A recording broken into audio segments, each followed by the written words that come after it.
Pengertian, konsep, dan unsur-unsur politik. Politik sering didefinisikan sebagai penggunaan kekuasaan atau kewenangan, suatu proses pembuatan keputusan secara kolektif, suatu alokasi sumber daya yang langka, atau sebagai arena pertarungan kepentingan yang penuh muslihat. Konsep-konsep politik. Pertama yaitu klasik. Menurut cara pandang klasik, politik ialah usaha-usaha yang ditempuh oleh warga negara untuk membicarakan dan mewujudkan kebaikan bersama. Sebagaimana dikemukakan Aristoteles, pandangan klasik melihat politik sebagai suatu asosiasi warga negara yang berfungsi membicarakan dan menyelenggarakan hal ihwal yang menyangkut kebaikan bersama seluruh anggota masyarakat. Filosof ini membedakan urusan-urusan yang menyangkut kebaikan bersama dengan urusan yang menyangkut kepentingan individu atau kelompok masyarakat. Menurut Aristoteles, urusan yang menyangkut kebaikan bersama memiliki nilai moral yang lebih tinggi daripada urusan yang berkaitan dengan kepentingan swasta. Pandangan klasik lebih menekankan pada aspek filosofis yaitu idea dan etika dibandingkan aspek politiknya sendiri. Dalam pengertian politik, terkandung tujuan dan etik masyarakat yang jelas.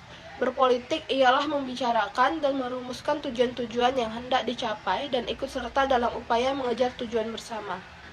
Aspek filosofis ini merupakan kelebihan dan karena itu menjadi ciri khas pandangan klasik. Dalam hal ini, aspek filosofis lebih ditekankan daripada aspek politisnya. Oleh karena itu, metode kajian yang digunakan bukan empirisme, melainkan spekulatif normatif. Yang kedua yaitu kelembagaan. Menurut cara pandang kelembagaan, politik sebagai segala kegiatan yang diarahkan untuk mencari dan mempertahankan kekuasaan dalam masyarakat. Pandangan ini melihat politik sebagai hal yang berkaitan dengan penyelenggaraan negara. Dalam hal ini, Max Weber merumuskan negara sebagai komunitas manusia yang secara sukses memonopoli penggunaan paksaan fisik yang sah dalam wilayah tertentu. Negara dipandang sebagai sumber utama hak untuk menggunakan paksaan fisik yang sah. Oleh karena itu, politik bagi Max Weber merupakan persaingan untuk membagi kekuasaan atau persaingan untuk memengaruhi pembagian kekuasaan antar negara maupun antar kelompok di dalam suatu negara. Menurutnya, negara merupakan suatu struktur administrasi atau organisasi yang konkret, dan dia membatasi pengertian negara semata-mata sebagai paksaan fisik yang digunakan untuk memaksaan ketaatan. Yang ketiga yaitu kekuasaan. Politik ialah segala hal yang berkaitan dengan penyelenggaraan negara dan pemerintahan. Pandangan ini melihat politik sebagai kegiatan mencari dan mempertahankan kekuasaan dalam masyarakat. Oleh karena itu, ilmu politik dirumuskan sebagai ilmu yang mempelajari hakikat, kedudukan, dan penggunaan kekuasaan dimanapun kekuasaan itu ditemukan.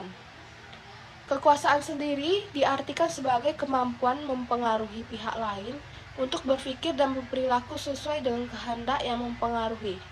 Kekuasaan dilihat sebagai interaksi antara pihak yang mempengaruhi dan pihak yang dipengaruhi, atau yang satu mempengaruhi dan yang satu mematuhi. Yang keempat yaitu fungsionalisme. Politik sebagai kegiatan yang berkaitan dengan perumusan dan pelaksanaan kebijakan umum. Fungsionalisme memandang politik sebagai kegiatan merumuskan dan melaksanakan kebijakan umum. Menyimpang dari pandangan kelembagaan di atas, para sarjana ilmu politik memandang politik dari kacamata fungsional. Menurut mereka, politik merupakan kegiatan para elit politik dalam membuat dan melaksanakan kebijakan umum. Dan yang terakhir yaitu konflik. Politik sebagai konflik dalam rangka mencari atau mempertahankan sumber-sumber yang dianggap penting. Menurut pandangan ini, kegiatan untuk mempengaruhi proses perumusan dan pelaksanaan kebijakan umum tiada lain sebagai upaya untuk mendapatkan atau mempertahankan nilai-nilai. Dalam perdebatan, persaingan, bahkan pertentangan yang bersifat fisik di antara berbagai pihak, dalam hal ini antara pihak yang berupaya mendapatkan nilai-nilai dan mereka yang berupaya keras mempertahankan apa yang selama ini mereka dapatkan. Antara pihak yang sama-sama berusaha keras untuk mendapatkan nilai-nilai yang sama dan pihak yang sama-sama mempertahankan nilai-nilai yang selama ini mereka kuasai. Perbedaan pendapat perdebatan, persaingan, bahkan pertentangan dan perebutan dalam upaya mendapatkan atau mempertahankan nilai-nilai disebut konflik. Oleh karena itu, pandangan konflik pada dasarnya politik adalah konflik. Pandangan ini ada benarnya sebab konflik merupakan gejala yang serba hadir dalam masyarakat, termasuk proses politik. Selain itu, konflik merupakan gejala yang melekat dalam setiap proses politik. Masuk pada unsur-unsur politik. Pertama yaitu negara. Negara adalah suatu organisasi dalam suatu wilayah yang mempunyai kekuasaan tertinggi yang sah dan yang ditaati oleh rakyatnya. Kedua yaitu kekuasaan.